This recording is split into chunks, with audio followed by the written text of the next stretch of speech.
उपमुख्यमंत्री एकनाथ शिंदे यांच्या उपस्थितीमध्ये शिवसेनेचा मेळावा पार पडलेला आहे।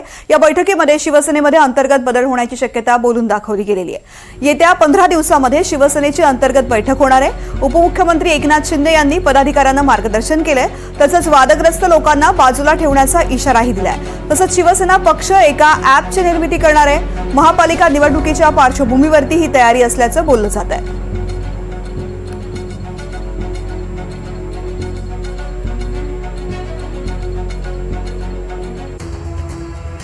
तर उपमुख्यमंत्री एकनाथ शिंदे यांनी पदाधिकाऱ्यांना काय कानमंत्र दिलेला आहे आपण पाहूया। तुमच्याकडे दाखवलेलं बोट माझ्याकडे असतं,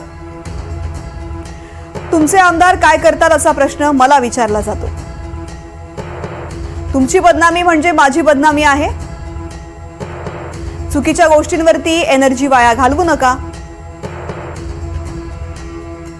कमी बोला, जास्त काम करा। बदनामीमुळे काही मंत्र्यांना घरी जावं लागलं। आपल्या परिवारावरती कारवाईचा बडगा उगारायला मला अजिबात आवडणार नाही।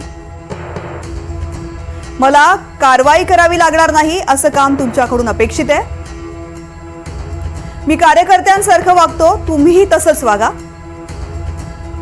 आपल्या विरोधात बदनामीचे डाव रचले जात आहेत, त्यामुळे काळजी घ्या। पुढील काळ कसोटीचा आहे, सामाजिक जीवनामध्ये पथ्य पाळा।